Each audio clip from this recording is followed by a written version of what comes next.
வணக்கம், welcomes to உலக தமிழா. இப்போ நம்ம பார்க்க போகிற ரெசிபி கோதுமை ஊசிலி.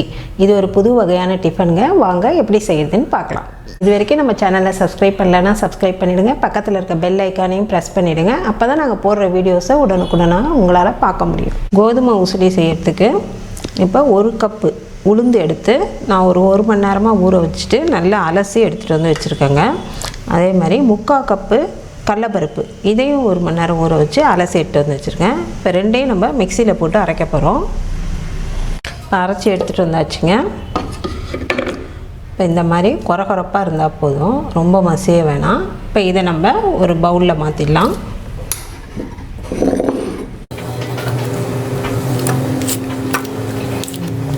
பவுலுக்கு மாற்றியாச்சு.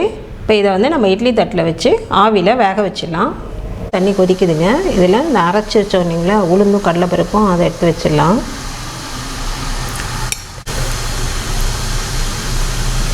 இது ஒன்றா வச்சிடலாம்.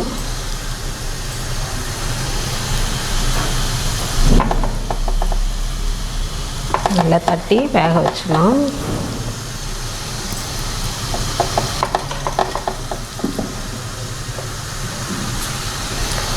இது நல்லா வேகணும். நல்லா கொஞ்சம் அடை மாதிரி தட்டிக்கலாம்.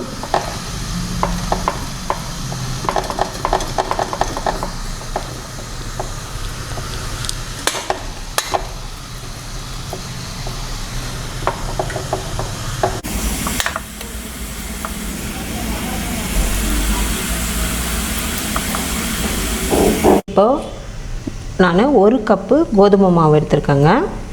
இப்போ இதை பாத்திரத்தில் போட்டுடலாம். 1 கப் கோதுமை மாவு, இதோட 3 டீஸ்பூன் அரிசி மாவு, இதையும் சேர்த்துடலாம். இப்போ இதுக்கு தேவையான உப்பு. இப்போ இது நல்லா கலந்துட்டு இப்போ இதில் கொஞ்சம் கொஞ்சமாக தண்ணி தெளித்து பிசைய போகிறோம். நம்ம சப்பாத்தி பூரி மாவுலாம் பிசைவோம் இல்லைங்களா, அந்த மாதிரி கொஞ்சம் கொஞ்சமாக தண்ணி தெளித்து பிசைக்கலாம்.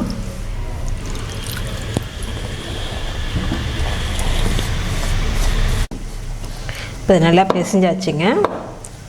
இது ஒரு வாரமாக அப்படியே இருக்கட்டும், கொஞ்சம் நேரம் ஊறட்டும். இப்போ இந்த மாவு நல்லா ஊறிடுச்சு. இப்போ லைட்டாக நம்ம கையில் ஆயில் அப்ளை பண்ணிக்கலாம். ஆயில் அப்ளை பண்ணிட்டு இதை வந்து சின்ன சின்ன உருண்டைங்களாக உங்களுக்கு எந்த சைஸ் வேணுமோ அந்த சைஸ் அளவுக்கு உருண்டைங்களாக உருட்டி இந்த சைஸில் உருட்டி ஆவியில் வேக வச்சிடலாம். இப்போ கோதுமாவை நல்லா உருண்டை பிடிச்சி வச்சாச்சு. இதையும் இட்லி தட்டில் வச்சு வேக வச்சு எடுத்துடலாம்.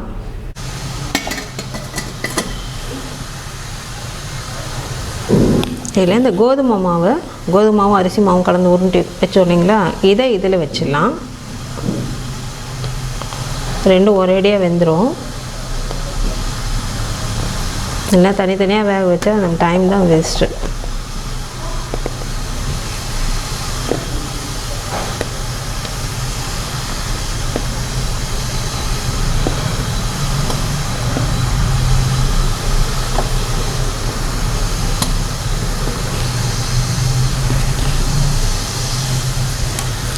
எல்லாத்தையும் வச்சாச்சு. இப்போ இதை நம்ம மூடி போட்டு மூடிடலாம். இது நல்லா வேகட்டும். இப்போ ஒரு 15 நிமிஷம் ஆயிடுச்சுங்க.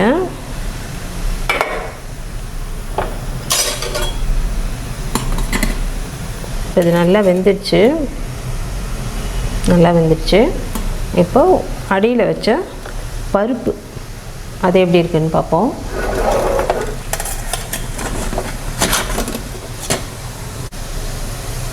இதுவும் நல்லா வெந்துடுச்சு. இப்போ இது கொஞ்சம் நேரம் ஆறட்டும், நம்ம ஸ்டவ்வை ஆஃப் பண்ணிடலாம். இப்போ இது நல்லா வெந்துடுச்சுங்க, சூப்பராக வந்துடுச்சு.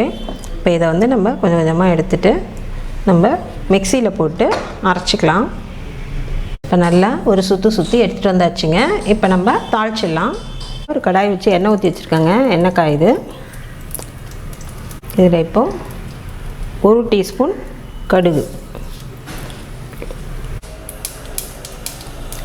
கடுகு பொரியுது. 1 டீஸ்பூன் சீரகம், 1/2 டீஸ்பூன் பெருங்காயம், இதில் பொடியாக கட் பண்ணி வச்சுருக்க வெங்காயம்,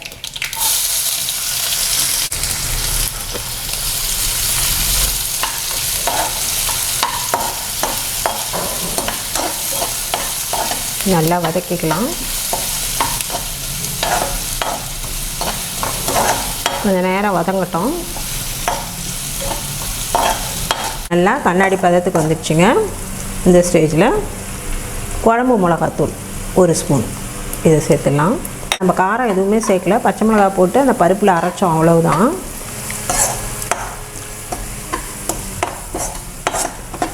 இது கொஞ்சம் வதங்கட்டும்.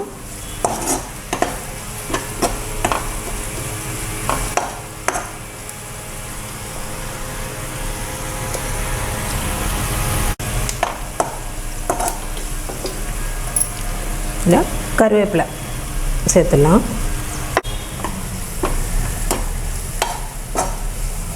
இப்போ நம்ம மிக்சியில் அரைச்சி எடுத்துகிட்டு வந்தோம் இல்லைங்களா பருப்பு, அதை இதோட சேர்த்துடலாம்.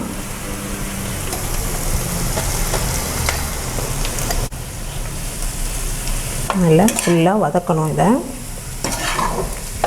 கொஞ்சம் நேரம் வதக்கணும்.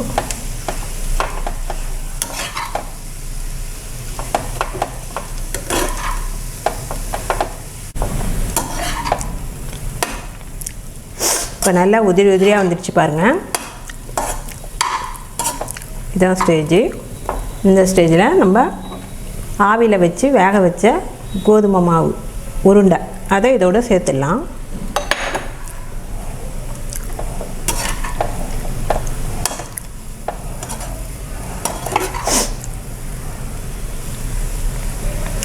இது கொஞ்ச நேரம் இதோட சேர்ந்தாப்புல வரட்டும். பருப்பு எல்லாமே சேர்ந்துடுது. ஸோ நமக்கு ப்ரோட்டீன் கூட கிடைக்கும் இதுலேருந்து. இது ஒரு வித்தியாசமான டிஃபன், அவ்வளோதான். இப்போ இதை வந்து நம்ம கொஞ்ச நேரம் மூடி வச்சிடலாம்.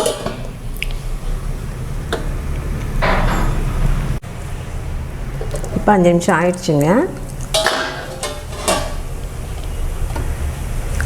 நல்லா ஒன்று சேர்ந்து வந்துடுச்சு. இப்போ இதில் கொஞ்சமாக 1 ஸ்பூன் நெய் சேர்த்துலாம்.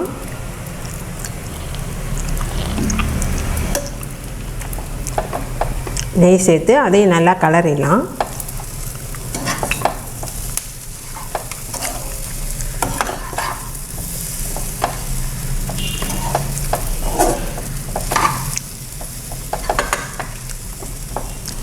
இப்போ இதோட கொஞ்சம் துருவி வச்ச தேங்காய்,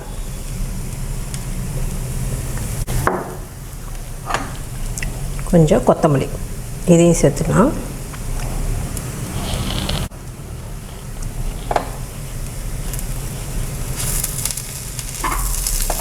நல்லா எல்லாம் ஒன்று சேர்ந்து வர மாதிரி கலரிடணும்.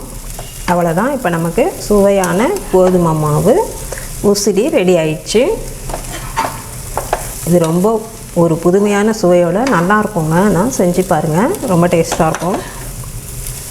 நீங்கள் மார்னிங் பிரேக்ஃபாஸ்ட்டுக்கும் எடுத்துக்கலாம், இல்லை ஸ்நாக்ஸ் மாதிரி பசங்க வந்தோடனே ஈவினிங் கொடுக்குறதுக்குனா கொஞ்சம் ஃபில்லிங்காக இருக்கும். இது எதுவுமே நம்ம எண்ணெயில் பொரிக்கலை, எல்லாமே ஆவியில் வேக வச்சு தான் போட்டிருக்கோம். ஸோ இது ஒரு ஹெல்த்தி ரெசிபி தான். அவ்வளோதான். இப்போ நமக்கு சுவையான கோதுமை உசிலி ரெடி ஆயிடுச்சு.